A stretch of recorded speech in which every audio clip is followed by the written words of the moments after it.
Good evening, passengers, and welcome to tonight's episode of Trademark's Trainwreck, a show featured on Celestia Radio, all fandom, all the time. With me here tonight is Cutie Hazen. You know, they told me that this was an anniversary. I assumed it was just the moon landing.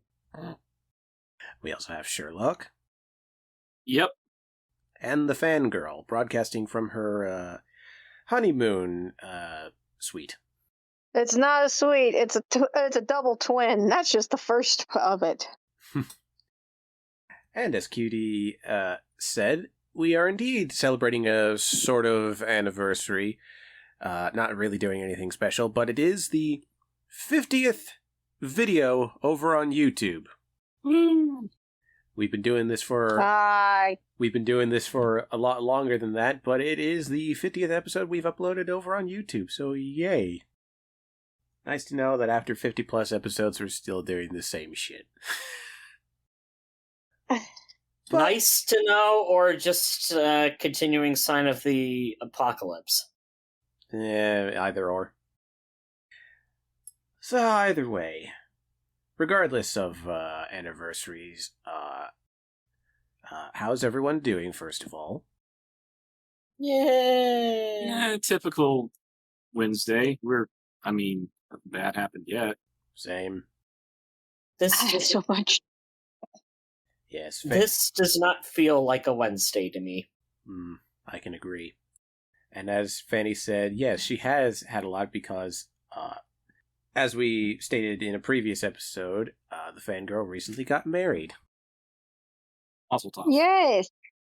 Last Thursday, I finally got married to the love of my life, the man who I want to be with forever. And the most bizarre man that we know besides me.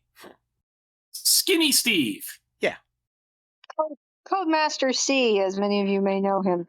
So, and that was a delight. That day was actually quite lovely, and nothing went wrong. Honestly, I mean, one thing went wrong. We forgot the freaking license at the safe in his parents' house, and the only reason they had it is for the very reason that we forgot it, because we didn't want to forget it. Oh, the irony. Luckily, we caught the mistake with 15 minutes out when we were only 15 minutes away. So they just doubled back for us. We waited at a gas station until they could join us, and then we continued on our merry way. And we even got there an hour early. And the wonderful people at the courthouse that we had to get this done at even got it done for us 30 minutes early. Like, they let us in 30 minutes sooner than our appointed time so that we could finally have our nuptials and, enjoy the time, and even had time to recite our own vows. They were so beautiful, I cried. Like, I started bawling when Code recited his because they were so lovely, and I ended up barely being coherent enough for mine to be stated. But still, it was wonderful. We got married. The only downside that had to come that came from that within the ensuing days up until this point was that I had to go get my rings sized, and I was told I had to wait 2 weeks to get them back. We'll get them to that in a minute. Yep.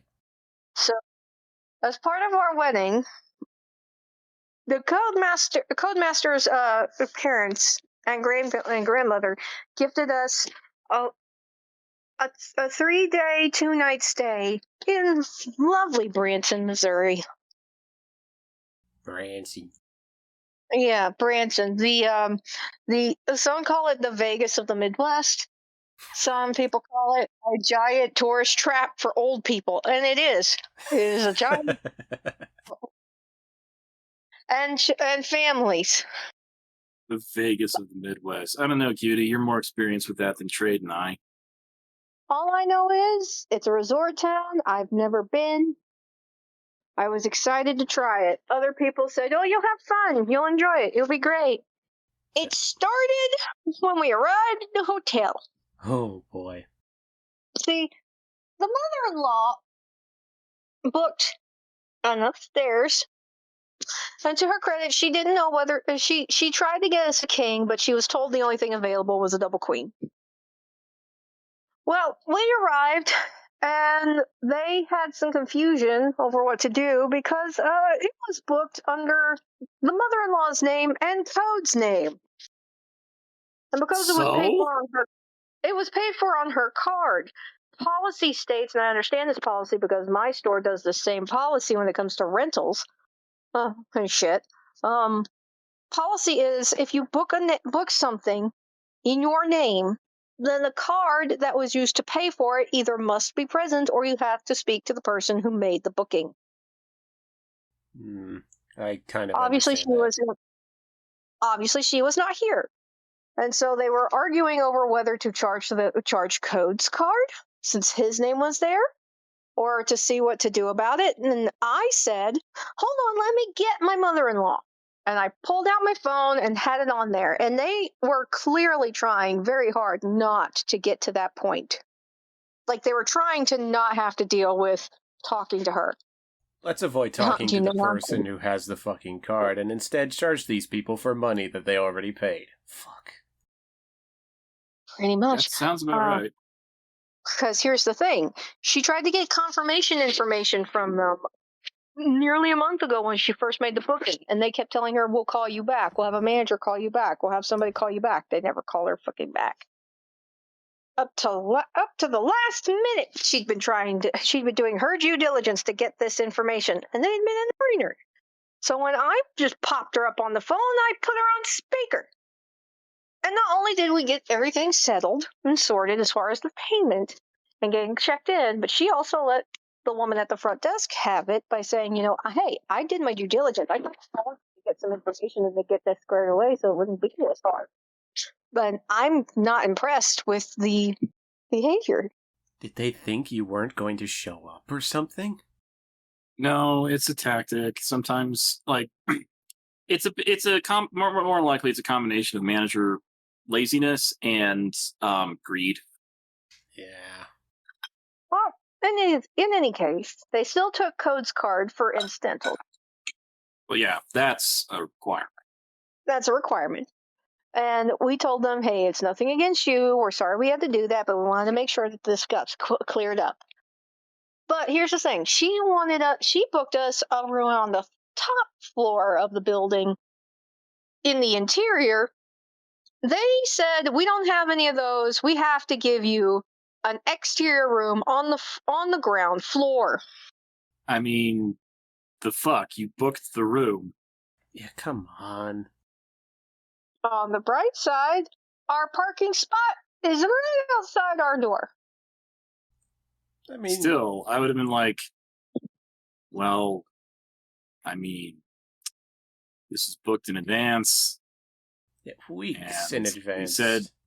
We said, and it was said, interior room, upper floor. But it is what it is. Anyway, so that happened.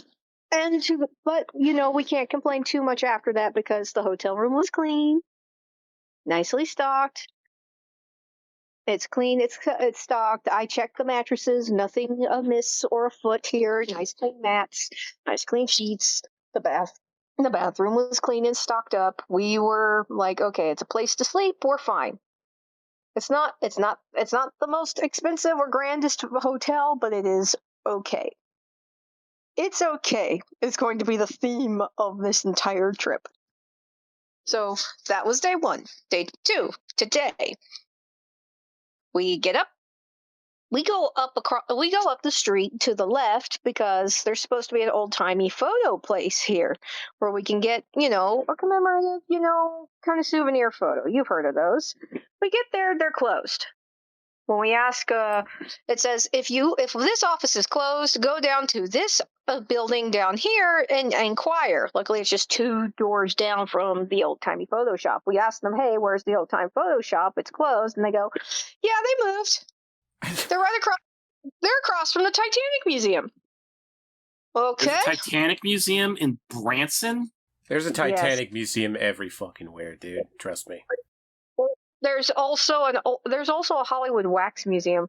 But yeah, we're like, okay, thank you for the information, and we decide, okay, we'll save that for tomorrow. We'll just go straight to the Wonderworks, and the Wonderworks is this crazy freaking place. It's kind of like take a science, it's edutainment at its best.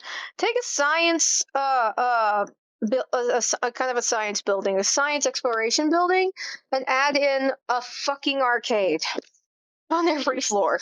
Wondertainment. I think we have something similar to that in Florida. Tell me, was the building made to look like it was flipped upside down, or am I thinking of something else? No, you are correct. It was made to look like it was flipped upside down. Ah, I gotcha. And yes, it was nice. It was fun. We enjoyed it. After that, we were like super freaking tired, but we went ahead and ate at a little 50s diner. It was cute. Oh, that's nice. And it's right next to our hotel, so it was just a brief walk. So we come back to the hotel room, get cleaned up, recharge our mental antisocial batteries so that we could go out and be around people again. And then we drive along, like the GPS took us on this fucking scary ass gravel road to get to the biggest attraction and the biggest, gift part of this gift, the Showboat Branson Bell.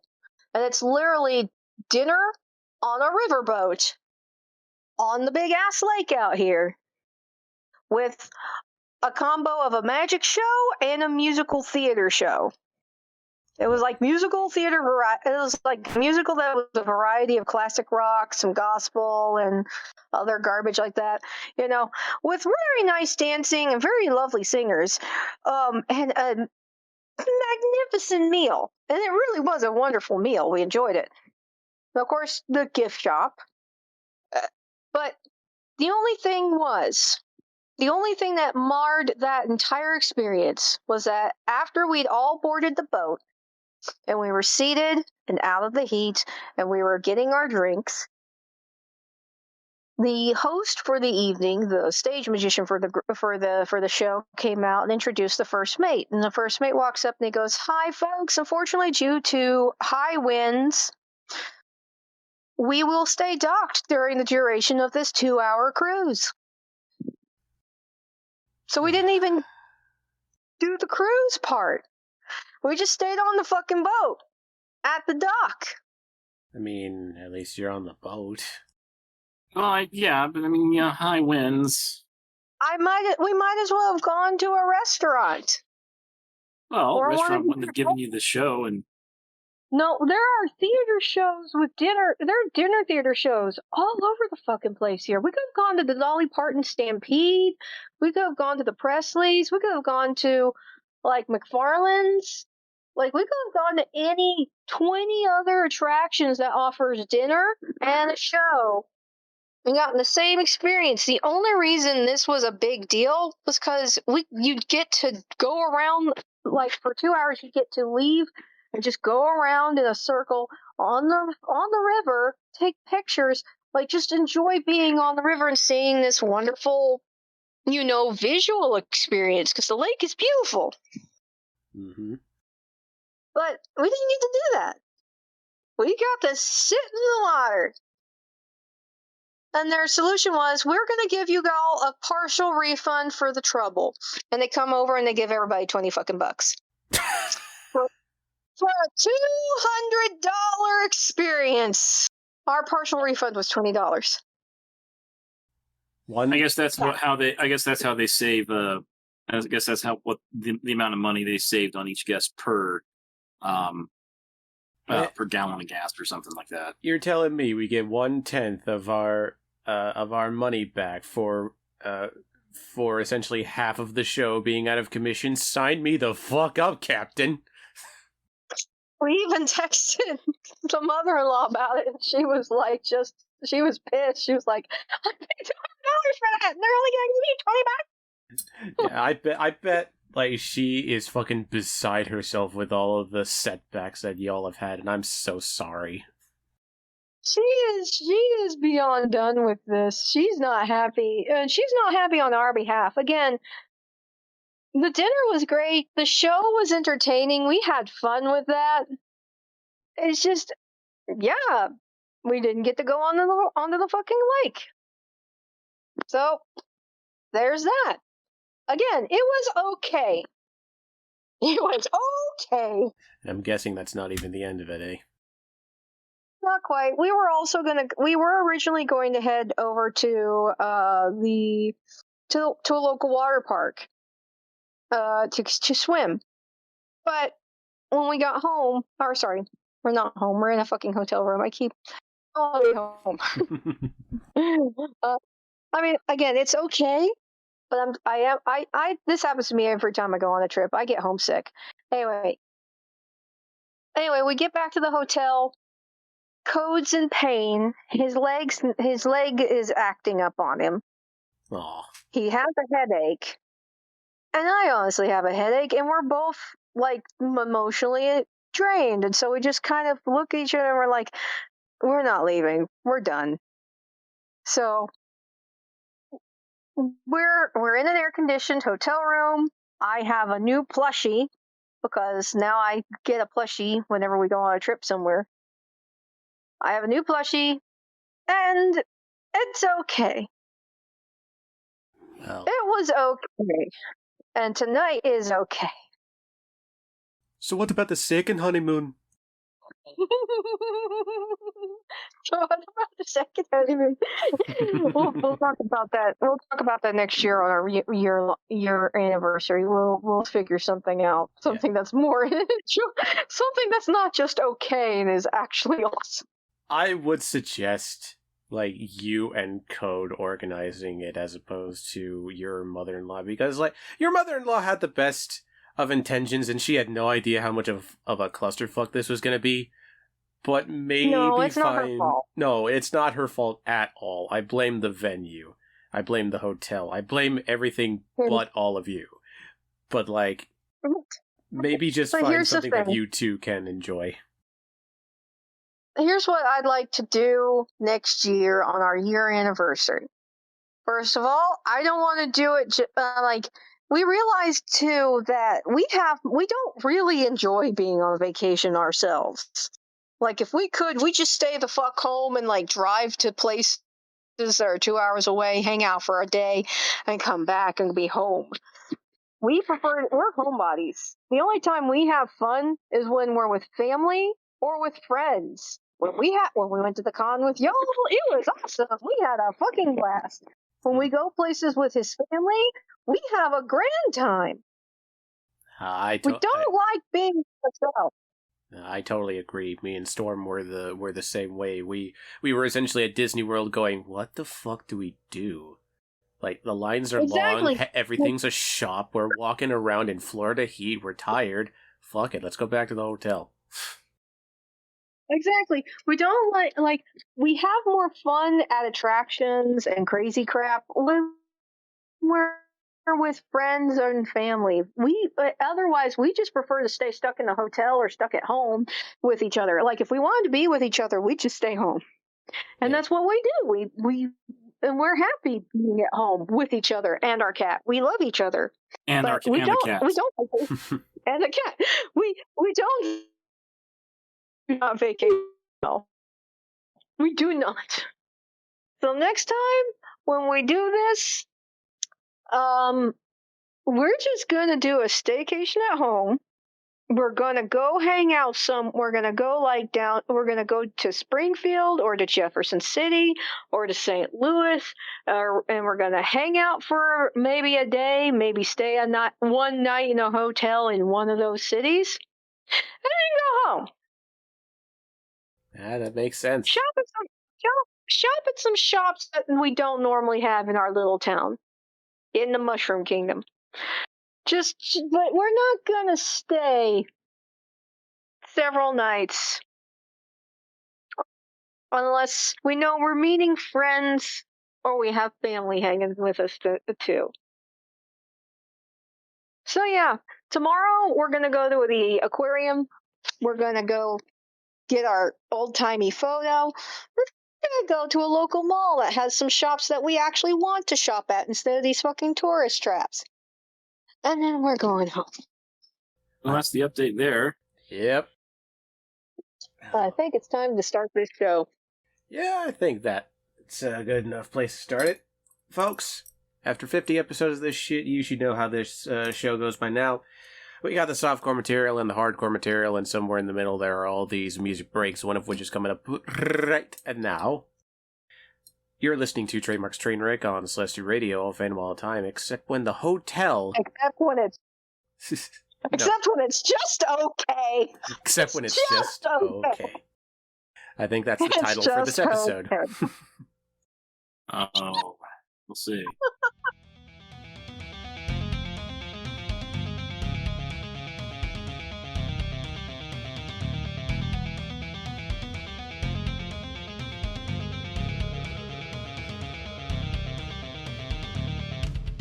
Welcome back to Trademark's Trainwreck on Celestial Radio, all fandom all the time. It's time to start the softcore material, and first and foremost, we have a little bit of a PSA.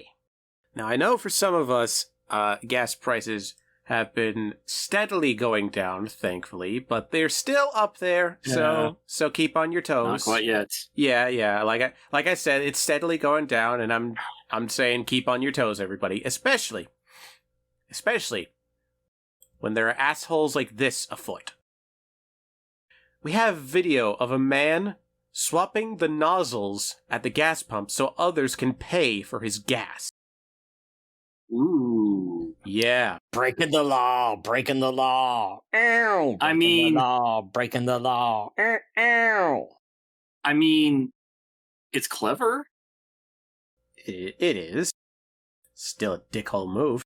It's Oh yeah, it's a dick move. Because for example, when we were on our way to the show bus, we had to stop at the Shell station for gas, and the gas down here is like 3.7 something, Yeah. like three. I think it's 3.17, 3.20 a gallon.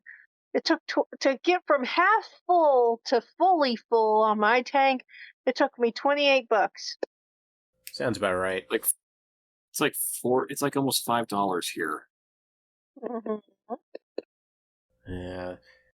So, let's see about this video. A man was caught on camera swapping pumps at a California gas station, which led to others unknowingly paying for his gas. Surveillance video from an AP. My brain is fucking breaking already. Wow. This is from the AM PM station in Roseville. This video shows the man who drives a Mercedes-Benz switching the gas pumps to the other side of the island before another driver pulls up and unknowingly pays for his fuel while using a gas pump that is stretched over from the opposite side. Roseville police shared the video as a warning to local residents amid high gas prices nationwide, including an average of $6 and 6.058. Granted, that average was at the time of July 12th, 2022, so I am not sure if that has changed or not. Probably hasn't. He drives a Mercedes? Yeah. Is it an old Mercedes or a newer one? Looks relatively recent. Looking at the video, it's fairly recent. Now this guy's got money on him. He's not poor, he's not broke, he's just being a dick. Exactly. But it's actually possible that like he could be one of those guys who got, because I had a coworker who got his Mercedes pretty wholesale, because you'd actually be surprised what you can find at an auction. So he probably just got the damn thing. He's like, I've always wanted a Mercedes, and not realize it was such a bad idea. That at is the time. So that is very true. I have actually seen a fucking TikTok of like you can get cars from police investigations for cheap because they don't want it in their property or whatever anymore. problem with those things is that most insurance companies don't want to insure them because it's like, well, what's wrong with that? Yeah. What drugs were in that trunk? Whose body did they find? Is the title intact? No, we won't insure it then. Anyway. We got a quote from Rob Baquera with the Roseville Police. That is spelled Baquuera, by the way. They, on the other side of the island, are actually using your nozzle to steal gas. We've seen a few cases historically where this has worked, and we have been able to fortunately catch people. Baquera said the recent spike in gas prices played a factor in the incident. However, this isn't the first time the scheme has been conducted in Roseville. In 2019, local authorities arrested a man who had committed the same crime at least a dozen times. Baquera said drivers must be aware of all possible schemes in which gas is stolen, either through your gas cap or potentially cutting a hole in your gas tank to drain the fuel out, he said. That's even more dangerous. Yeah, exactly. Fun fact, and Cutie will actually, Cutie knows about this fact too, since we're both car guys. That's the reason we have flip open gas. That's the original where you have flip open like gas covers, for our, so we could put it in. Like back in the day, all you'd have to do was pull like the thing open, and it usually was on the back end of the car near the license plate. You just pull that open, and there you go. There's your gas cap. You just enter that in. But during the 70s, during the other major gas crunch we had, thank you fucking Nixon, we had such a hard shortage on gas that, one, it went up exponentially like it is now, and we had people stealing gas. What they would do is they would sneak up behind cars while after somebody gassed up and was going in to pay for it, and then they'd like put a tube down into the tank and siphon it out. Sometimes they'd have sophisticated equipment with them, with like a crank siphon. Other times they just suck the fucking fuel out themselves with their mouths get it going, to get basically a vacuum going, and then they put it into a tank. Can confirm, my mother and I were victims of this many times, where we would get our tank filled with gas, and then the next day we'd be pretty much like, literally, we would go to the gas station up the road from our house, we'd fill up, and then somehow the night after a single night of the damn car just sitting in our driveway, it was nearly damned empty again. So we knew this was happening. We had to buy a key locked gas cover to deter this behavior. And finally we were getting, and then after we did that, we never had our gas disappear on us again. But those if you see cars from the 80s that have a lock on their gas cap, and you have to have a key to access, that's where that came from.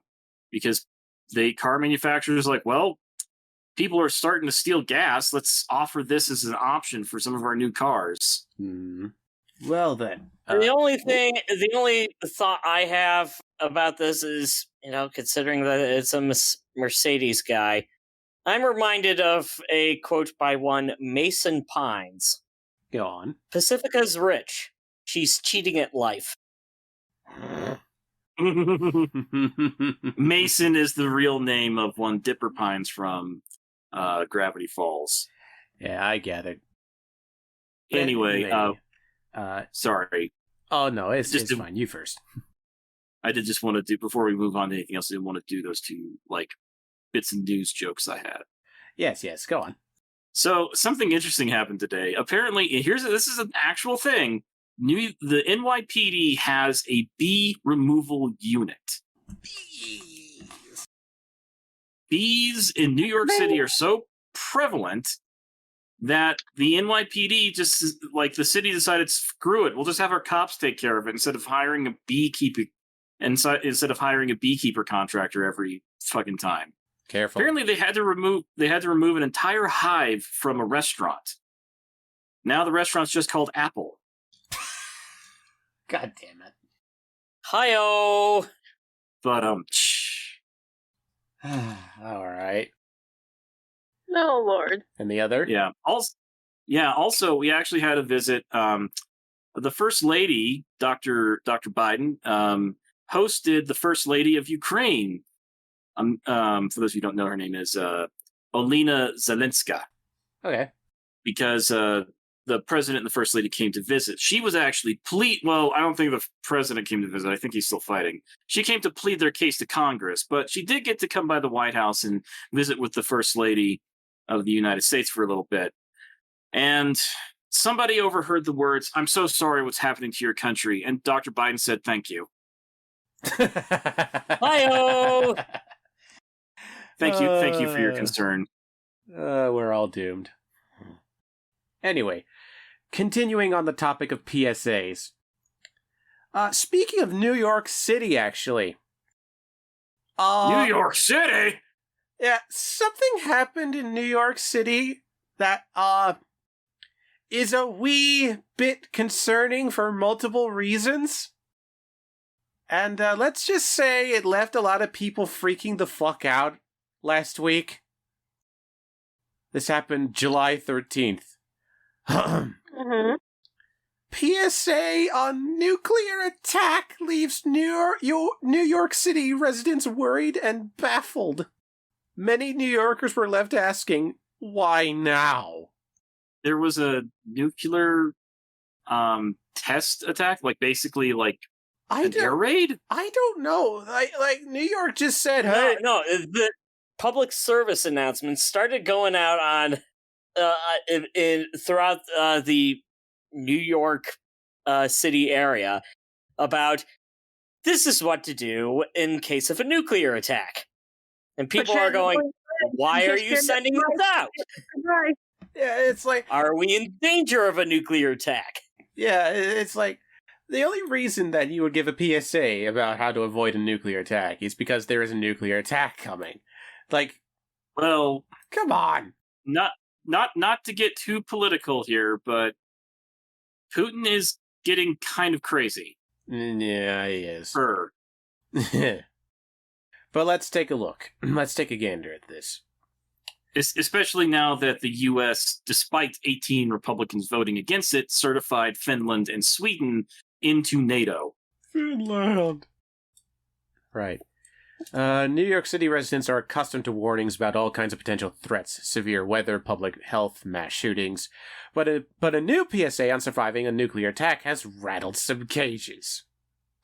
Released last week by the city's emergency management agency, the 90-second video advises citizens to stay indoors and wash off any radioactive dust or ash. It opens on a computer-generated street devoid of life. Damaged skyscrapers can be seen in the background. We also have this big ass fucking sign right here. That's probably going to be the thumbnail for this segment of the YouTube video. 1. Get inside. Fast. Get into a building. Move away from windows. 2. Stay inside. Shut doors and windows. Go to the middle of the building. Get clean immediately. Remove clothing and shower with soap or shampoo. 3. Stay tuned. Follow media. Sign up for Notify NYC.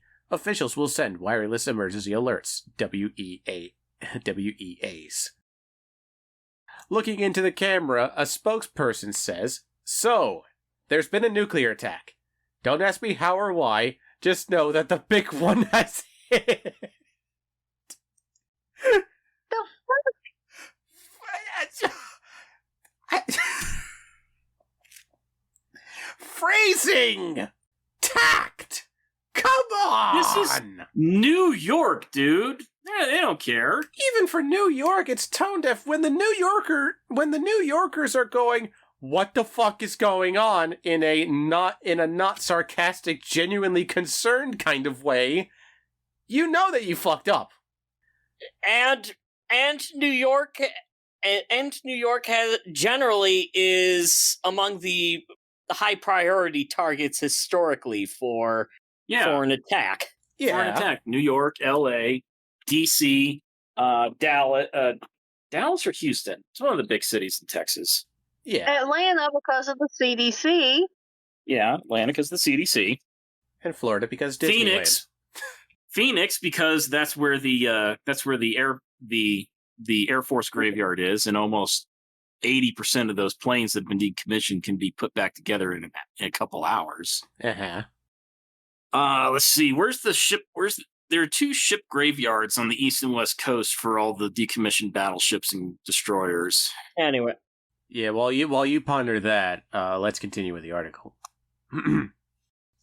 Christina Farrell, the city's emergency management deputy commissioner, said the video isn't tied to any specific threats.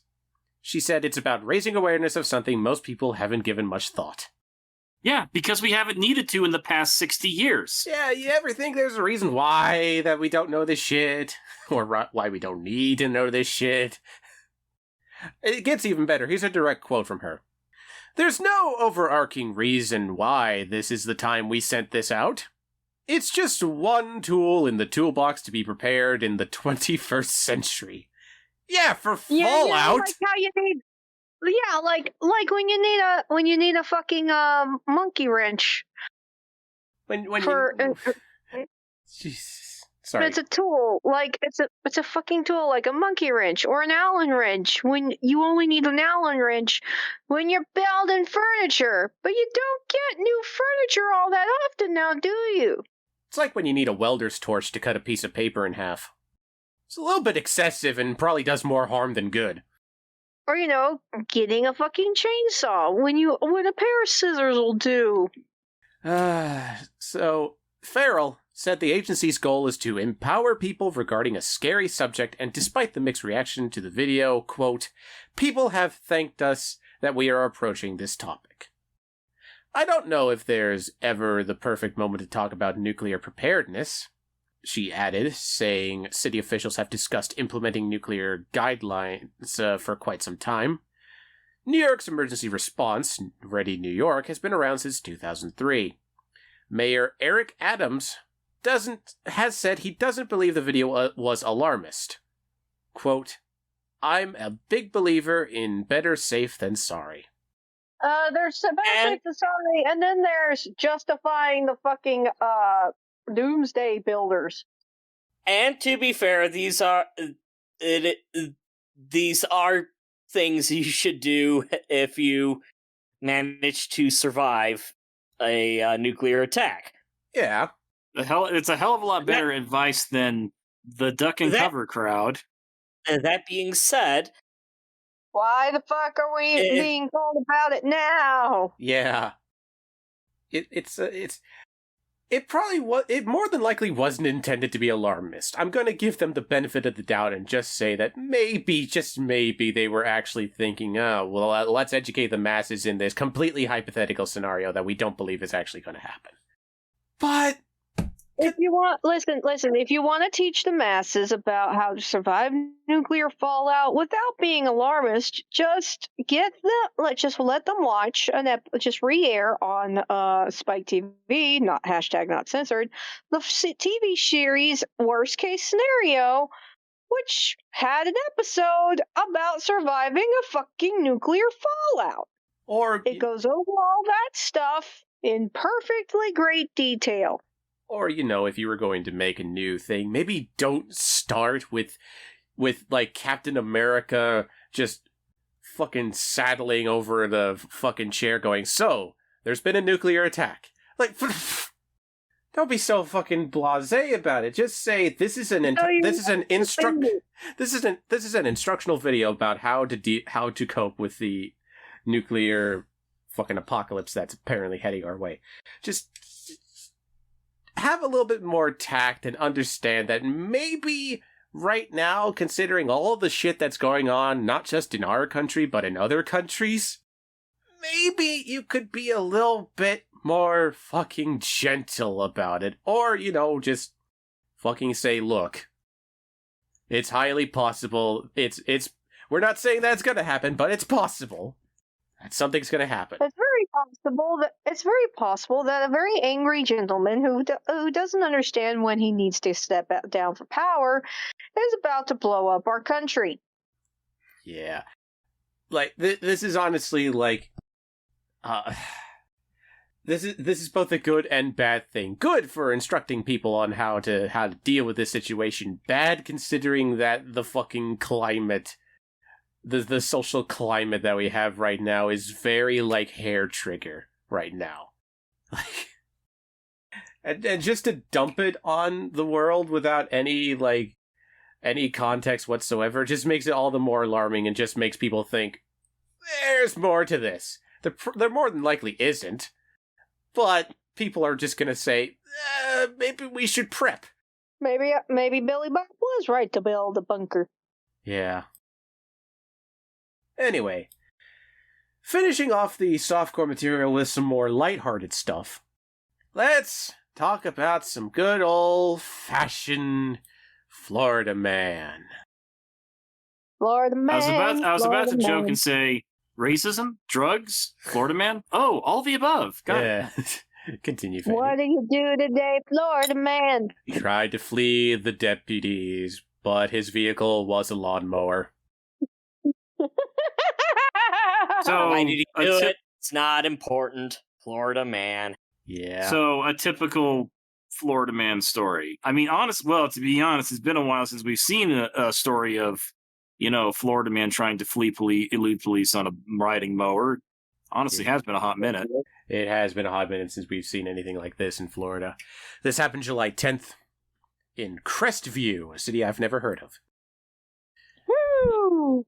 Florida deputies used a taser to stop a man who tried to avoid arrest by fleeing on a riding lawnmower that Saturday. What? It's a riding mower. You could have just run up to him. You need to tase his ass. You'll never catch me alive. For the record, Crestview, Florida is in the Panhandle, which explains which explains a lot. Carry on. Mm-hmm. So, the Okaloosa County Sheriff's Office said it was trying to serve arrest warrants on the 40-year-old man and found him on the mower in the backyard.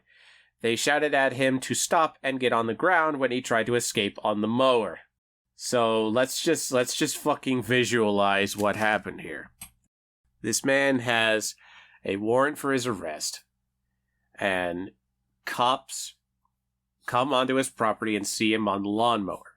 They basically yell at him to get off the lawnmower and get down, rather than fucking count his losses and just accept defeat. Florida man believes that he's suddenly in Mario Kart and kicks his lawnmower into high gear. The fucking thought process of Florida man astounds me. Well, it's your state.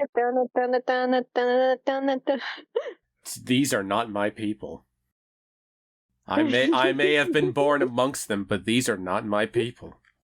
It's in your blood. The panhandle of Florida reminds me quite a lot of the panhandle of Oklahoma. That little extension that kind of sticks out on top of Texas. Yeah. There's not much there, and what is there, you want to stay away from. Right, so deputies chased him on foot before using the taser. When he was finally caught, deputies found him with a revolver, a handcuff key, and a pipe with methamphetamine residue. What a shock! Yeah, surprise, surprise, surprise. Also known as the Florida man starter kit. Yeah. I don't know. The handcuff key is a new one on me. I think he was prepping for something. Also, everybody welcome Master C in the background. Hey. Let's just hope that Florida man's wife wasn't left in the bedroom in a compromising position. So... So, Florida man here is facing charges of grand theft of a vehicle. Those two are very questionable. Felony criminal mischief, 2 counts of resisting an officer, possession of a concealed weapon by a convicted felon, carrying a concealed handcuff key, possession... That'll do it. Yeah. Possession of drug paraphernalia, felony failure, and other counts. Felony failure. What is felony failure? Failure to follow orders, or okay, here we go.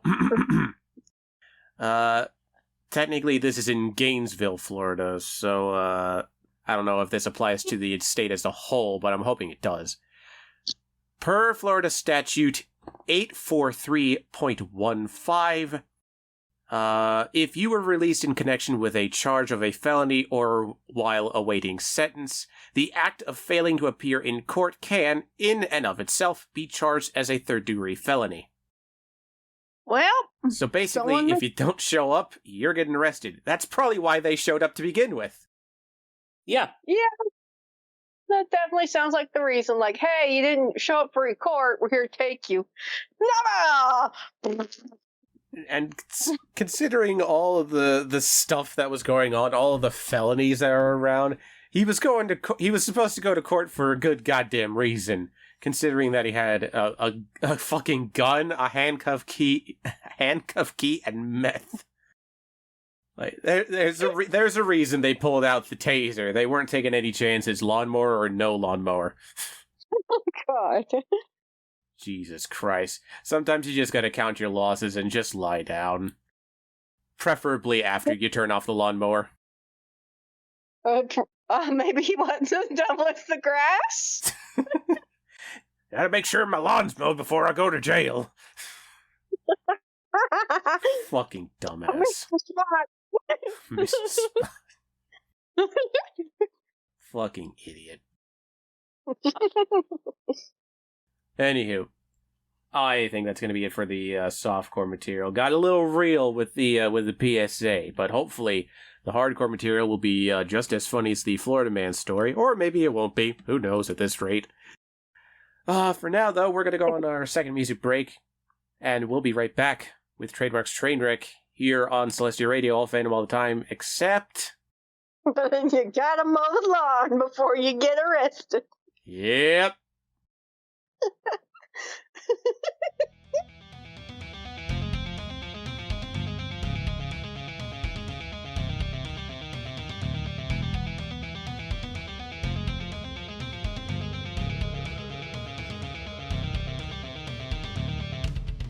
Welcome back to Trademark's Trainwreck, a show featured on Celestia Radio, all fandom all the time. It is time to start the hardcore material, and what better way to start than with Pokemon? In hardcore, huh? Yeah, considering... it's serious I swear- business, man. I swear to God, if this is somebody talking about that damn putting around that damn Vaporeon meme, I'm out. No, not that Vaporeon me, no. And nobody ask what that is. Google it, if you fucking dare. No, don't. So, instead, what we're talking about is the Pokemon card game. Because as QD said, probably ironically, but actually unironically, it is a serious business. Because depending on what card you have, you can be, well, not exactly a millionaire, but you can get a hefty fucking sum. I'm gonna try to say the headline of this article without going for the alliteration that the smoking gun gave me.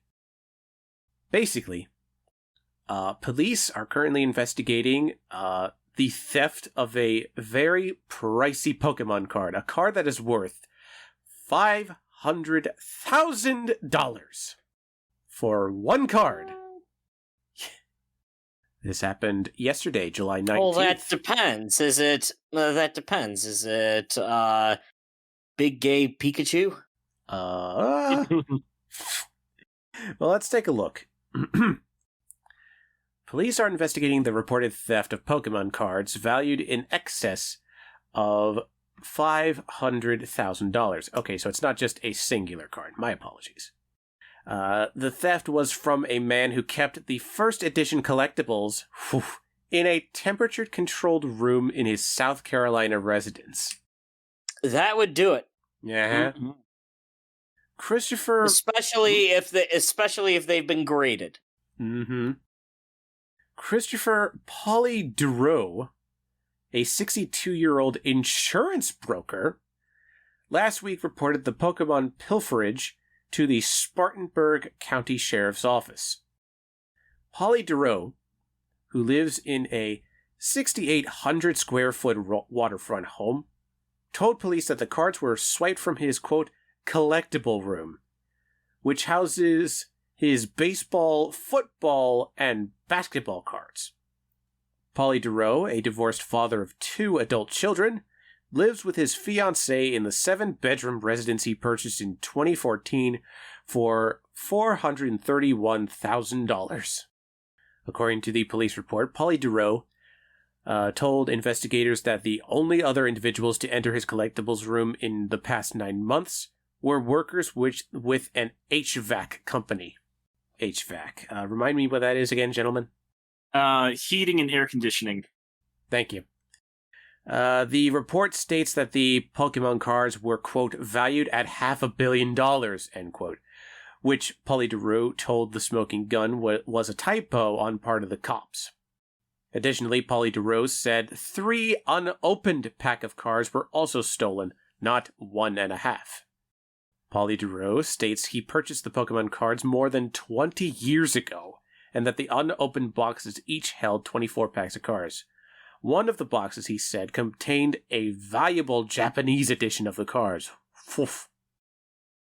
The Pokemon collection was not insured, said Polly DeRoe, who added that his valuation of the cards was based on recent auction sales that netted sellers 6 figures for similar first edition boxes that were issued in 1999. That tracks. Yeah.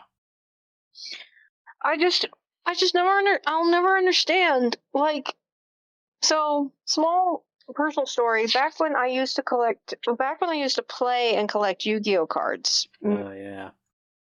Yeah, my friend of my brother's, who was also into the hobby, was like, "Hey, give me your cards. I'll fix your deck so it's more effective in game." So I gave him my deck, and the asshole took my shit, which was filled with foils and other crap, and I didn't really care except that they were pretty. I didn't care about their monetary value. I liked them because they were pretty and I enjoyed the game. But what he did was he took all of my fucking foils, my rare cards, all that shit that I had meticulously spent a long-ass time getting, so that I could play more effectively. And he sold all of them. He sold my deck. And I made this deck specifically to copy the character My Valentine's. Yeah. It was the biggest dick move ever, especially when I went to the card shop he sold them at, told them what happened, and they were like, "Well, we can't prove that. These were yours, so I can't give them back to you." And I knew which ones were mine. I completely stopped playing the game, so I just don't understand why people put fucking monetary value, like such high monetary value, on fucking cardboard with pretty foil on them. I have my own personal fucking vendetta against Yu-Gi-Oh, by the way. Small little fucking tangent. Barely related to this article at all. Yu-Gi-Oh's fucking broken these days. It is. I recently, like... It was so much simpler back in the old days. It used to be so much simpler. Like, summon at least one monster, put a card face down, maybe do an attack, end your turn. No, now in one turn, you can summon like 15 monsters which have like 100% chance of taking you out in the first turn. Because of like fucking synchro summons and pendulum summons and WXYZ and what the fuck? Trap cards that activate magic cards, that activate trap cards, that activate magic cards, that summon 13 more monsters. Like, no! I bought an app. And I thought, oh, surely they'll pit me against, like, people that are at my skill level and will, like, pair me off with a person who won't, like, severely whoop my ass with a beginner deck. Nah, fucking... Just, the game is so fucking broken these days. I shudder to think of what the actual physical game is fucking like in tournaments and whatnot. If you can end the game in one fucking turn in a fucking app... Ugh. Anyway. Tangent over. Yes. Just... Out of the weeds, please. Yeah, my apologies. I had to do that. I had to fucking vent.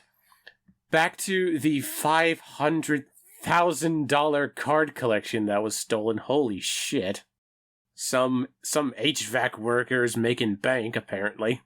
Good luck selling it and not alerting the cops. Well, as Fanny said, that's actually a lot easier done than said. Because, they can't prove anything. Literally. Unless, actually, have the cops get a fucking subpoena to DNA swab a fucking card. Which, they could possibly do, but it'd be fucking silly. The only thing that can be done is if the guy had it insured, which depending on your renter's insurance, you can't insure shit like that. He did not. And he had pictures of all of these things, and he marked all I understand if he didn't mark the cards so that because he didn't want to decrease their value, but fucking if it were me getting back into this type of hobby again, I would totally destroy the value of my cards by putting a little fucking Sharpie dot in the corner. So I'd be like, is there a Sharpie dot in the left corner? Yeah, that's my card. Codemaster has an observation about this thing. Yeah, if this is a $15,000 card, I'm assuming it would be in a plexiglass case. And also, it would have been rated by the authentication board, which usually has an ID code to certify it as well. Well, it wasn't just the collection. Well, that might be her. Yeah. Either way, just holy shit. Moving on. All this over cardboard. Yeah, all this over fucking cardboard.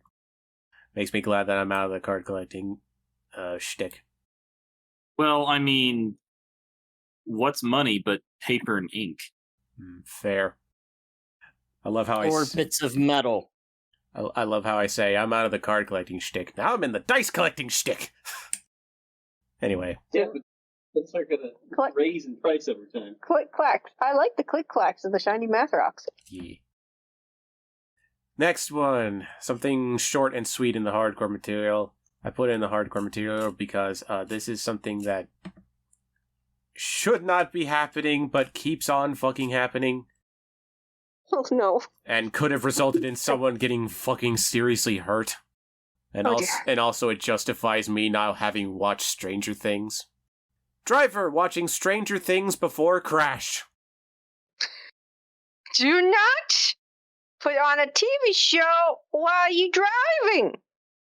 In fact, it's illegal to have video playing while the car is in gear and in motion. Yes. It depends on the states. Front.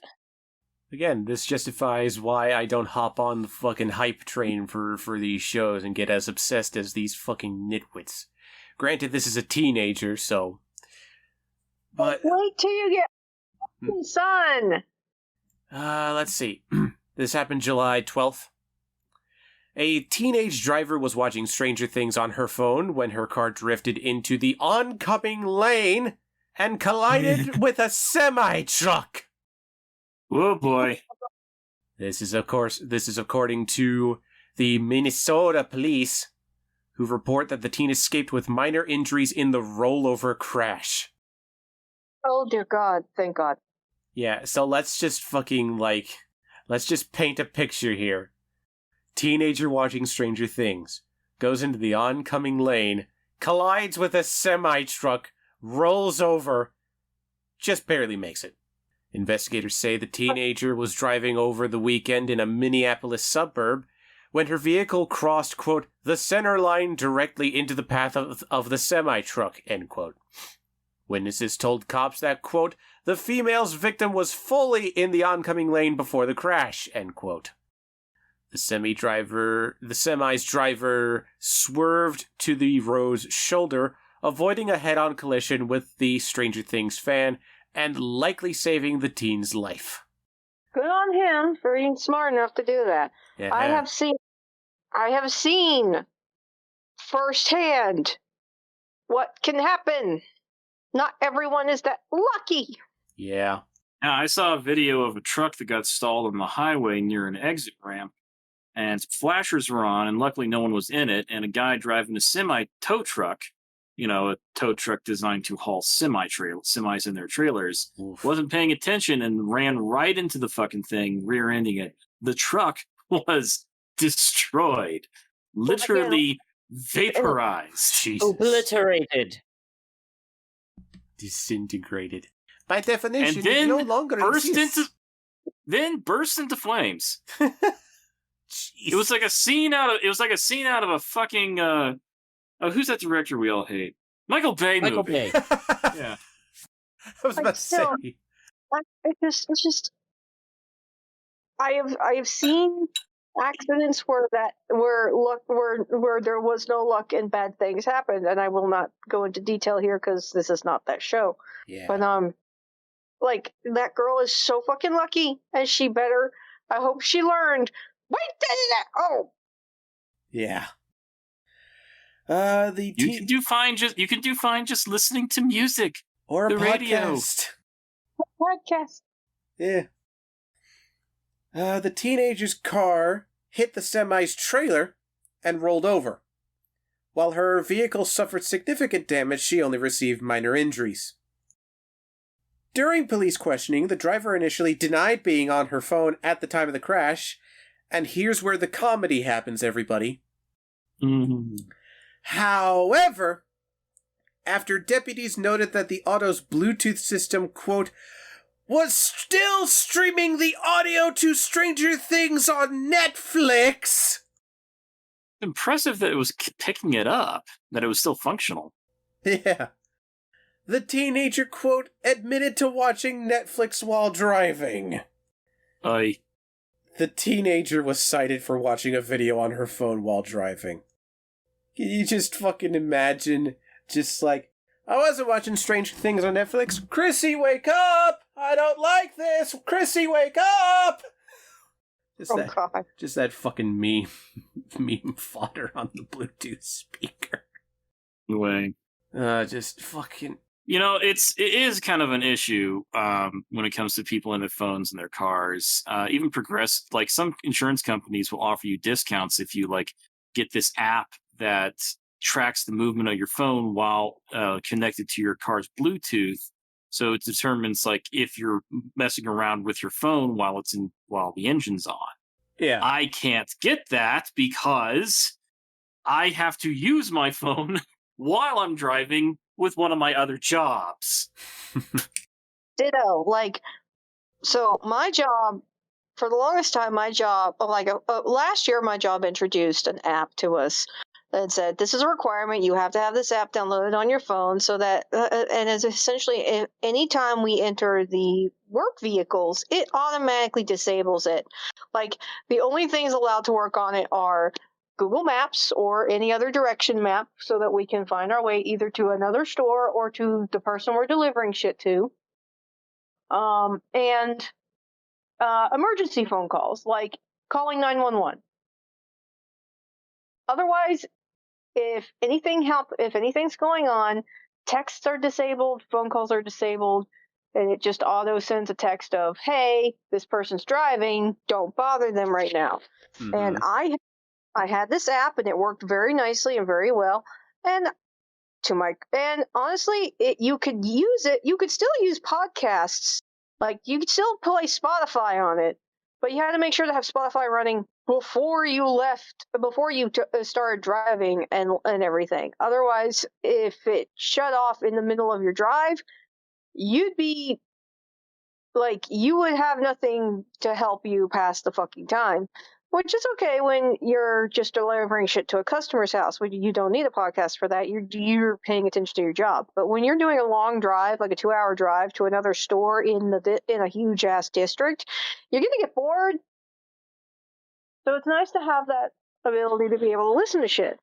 But when you hit a dead zone, it gets fucking the mood is killed very quick. So yeah, my app worked fine. Until I got my new phone. The S21 read that app and said, oh, this is malware. I got rid of it for you. You're welcome. And now I keep getting texts saying, hi, you haven't been using this thing. Well, 2 reasons for that. 1, I ain't been delivering shit. 2, My phone thinks it's a virus. For all we know, it could be TikTok is a virus. I mean, given half the Like- shit that you've told us has happened in the Mushroom Kingdom, I wouldn't doubt that for some reason y'all are using a app that's malware to do your jobs. Still, like this was a requirement. You were required by the corporate, by Super Rant World Global to have this app in your phone, and I technically still have the app. It's just been disabled and can't work. Well, So, when they like, say you haven't been using the app, you're just like, I don't make deliveries anymore. I don't do deliveries anymore. I don't do transfers anymore. I stay in the office and I help make the showroom pretty. I sell crap. And if I have to go door to door with flyers, I use my personal vehicle. Thanks. Like, there's a reason that, like, at least iPhones, like, when I got a newer iPhone, like the 12, I think, basically when I was in the car with my mother at the time, and it gave me a message like, "Oh, you're in a moving vehicle. Are you the one driving?" And I'm like, "Oh, that's a cool feature." Granted, that auto feature that comes, I guess, preloaded into an iPhone doesn't really help if you're an asshole and go, "Oh, I gotta access my stuff while I'm moving. I'm totally not driving at all." Click. Yeah.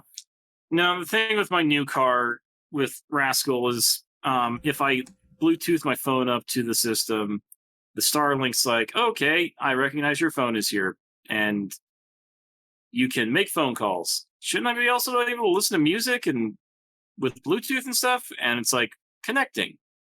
Failed to connect. Connecting. Failed to connect. All right, never mind.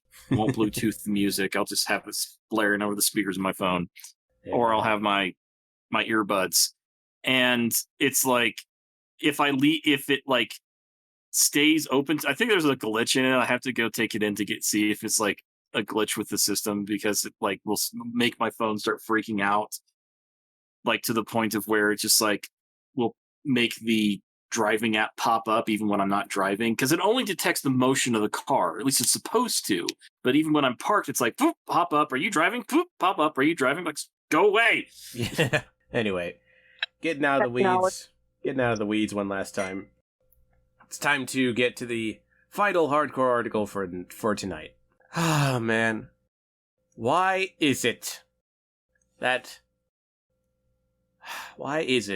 people are getting into brawls over fucking sauce? Uh-oh, Rick and Morty is back again. Not quite, but 3 women arrested for brawl over $1.75 for sauce. Let that I thought this was marinate. about the Szechuan sauce stuff coming back. Nah, they implemented something earlier where you can only get it through the app and you can only get a set amount. So people are just like, fuck it. Pfft, don't care anymore. Well, the recipe's been leaked online. You can make it yourself. Yep, not surprising. But yes. This happened on July 8th in New York. We're back in New York. Where chaos erupted inside a New York City restaurant when customers became violent after they were told there was a charge for dipping sauce for their French fries. Oh no, the horror. Okay, hang on. Honestly, I kind of agree with them. I agree The too. fuck? I kind of agree too, to some extent, but this is not the right reaction. Video posted online shows the violent food fight that took place over the July 4th holiday weekend. Of course. This was at Bell Fry's on Manhattan's Lower East Side. This is a quote from the article. This is not from me. Employees were left traumatized by the chaos that began just after 4 a.m. Oh Lord. Oh, this is post-drinking. Yeah. Yeah, there you go. 2 of my employees were hit in the head with glass bottles. Annalie Schlossberg, one of the restaurant's owners, told the local news. Coincidentally, she was not present during the attack. Probably because she's a manager. She has better things to do than be there at 4 a.m. Fair. This is why we have multiple managers and owners in a restaurant. They can't all be there at once. Another co-owner told the local news that there are 6 employees at the restaurant, but none want to come back to work because they are too frightened. The restaurant charges $1.75 for dipping sauce, but the customers didn't want to pay. No shit. Yeah, fuck that. I do kind of agree. I mean, charging extra for dipping sauce is one thing, but charging almost $2 for a little fucking how much is that in, like, ounces? 2 ounces? I have no idea. Let's actually see. I'm gonna Google Bell Fry. 2 ounces of ketchup? Bell Fry. I'm going to the Bell Fry's official website for artisan Belgian fries and sauces made from scratch with farm-fresh local produce in New York's Lower East Side. That's the Oh, God. Don't even, you pretentious fucks. Okay. $1.75 each, or three sauces for $4.25. Holy shit. Yeah, this is a little bit pretentious. Like, right off the bat, we've got black truffle mayo and frite sauce. This is a bit. This is some pretentious French fry shit, and I don't know how big these things are. Like, tell me how big they are, motherfuckers. Yeah, if I'm going to be paying almost $1 an ounce for this crap. Hey, look, they sell poutine. Sorry, Canada. Well, they're in New York. They probably get a lot of Canadians. Yeah. Anywho, I'll either like edit in the information later or just, fuck it. Either way, it's probably not that big. At best, it's like a fucking ramekin. Like, if it's a ramekin size, like, dipping sauce, like, that's understandable, but I don't think it's a ramekin. Yeah, this restaurant doesn't sound like the type to actually, be chill. No. Let's see. Here's a quote from Rafael Nunez, the restaurant chef. Because none of your business. They wanted extra sauce for the fries, and we explained that it cost $1.75, and they got upset. We explained to them this is a business rule and that it's the same for everyone, but they did not understand. Fun fact, Raphael here is the one who recorded the video. That video shows the women ripping apart and throwing everything in sight, even tearing down a plastic barrier bolted to the counter. The women are accused of throwing metal objects, destroying computers, and can even be seen getting on the restaurant's counter and... oh, fuck. They were twerking. Video obtained by... twerk to assert dominance. Video obtained by the station also shows employees behind the counter trying to take cover during the attack.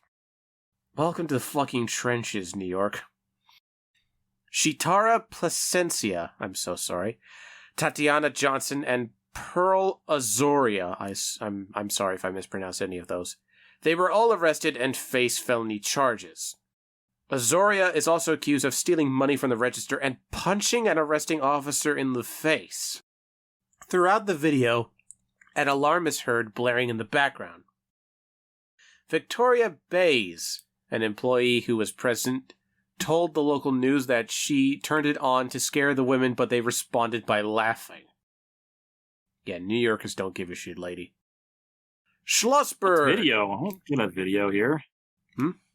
There's no video. There isn't? No, the video is basically like a weird...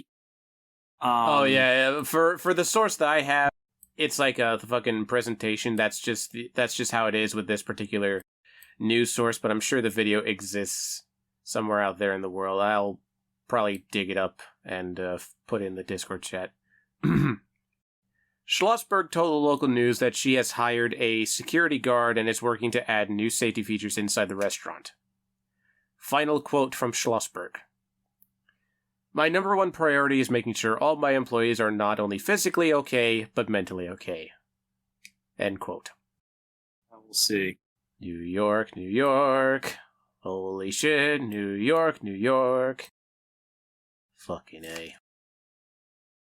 Like, on the one hand, I do agree that it's a little bit ass that restaurants do charge extra for sauce. I understand why they charge extra for sauce, but it's still a little ass. Charging almost $2 for one thing of sauce, and it's probably not even the size of a ramekin, which would actually justify that sort of price point. Charging that much, yes, I can understand why someone would be a little bit upset. But again, this is not the correct response. Oh man, just fucking A. Yeah, like I did find the video here. I'll post a Discord here. Thank you very much. And yeah, it's a fucking ripoff, but this is not the appropriate way to respond. Yeah, no, like, God. Like, sometimes you just gotta bite the bullet and take it. I mean, you're in New York, which... Slight semi-related tangent. You're in New York, which is a fucking melting pot of culture. You can get whatever fucking food you want in New York, wherever in New York you are. Do you know how many famous Rays there are, all purporting to be the inventor of the pizza? Yeah. Like, no joke. I think I went to New York at some point years and years and years ago, and I think I got something that had rabbit meat. Like, it was some sort of like, I don't know if it was like Chinese, Vietnamese, whatever. It was so long ago and my memory is shite. But my point is, you can get whatever the fuck you want. And that means that you're gonna find a lot of like, quote unquote, fancy places. You know, pretentious places that are just like, we give you a unique experience in this cultural melting pot of New York. So yeah, they feel that they are justified in giving these price points, which I'm not debating whether or not they are. But my point is, like, in New York, you're going to have to bite the bullet and pay the price for the experience. Either that or just don't eat there. Just do your homework before you go eating somewhere in New York. Hell, man, if it was that much extra for the fucking, like, dipping sauce, I'd be like, no, just give me some fucking fries. I'm bringing my own ketchup. Yeah. Ah, man, just fucking A. Yeah. Well, is that all we got? I think that's more or less it for this week. Yeah, I think that's it. Happy 50th, everybody. Same shit, different number. Yeah, sounds about right. Yeah. Yeah, got that right. Welcome to Trademark's Trainwreck. It's just okay. So, ladies and gentlemen, as always, thank you very much for listening to this episode of Trademark's Trainwreck, featured on Celestial Radio, all fandom all the time. Our theme song was created by Marivex, and our banner art was created by Court Awesome. With me here tonight has been Cutie Hazen. I can't think of anything particularly pithy right now. Hey, that's fine. We also had Sherlock. Yeah, about the same. I mean, I kind of lost it. I gave my best when I did the bees in an Applebee's joke. Yeah. I think I wore myself out with my fucking Yu-Gi-Oh rant. Speaking of which, finally we also had the fangirl with us who ducked out because she is exhausted because her honeymoon was absolute bullshit. Fuck you, whoever her hotel was. You can find all of our social media as well as all of the articles that we talked about in the YouTube description. And if you're watching on YouTube, please like, comment, subscribe, all that garbage. And hey, if you're feeling generous, maybe go on to Ko-fi and purchase Ko-fi Or coffee. Ko-fi, coffee. People say it and spell it different ways. Either way, if you're feeling generous, feel free to send some money my way. And also, real quick, I know Shirley said that TikTok is a virus, and I am admitting that I am infected with it. I am on TikTok. I post random shit, and I'm also talking about a particular D&D campaign that I hold near and dear to my heart. You can find me by looking up Trademark 56 on TikTok. Special shout out to, what was it? What's his name? I know one of our audience members over on the Celestia Radio Discord server found me, actually. Special shout out to Crow Stray Soul for finding me over on TikTok. Thank you very much. Anyway, with that being said, my name is Trademark, and good night.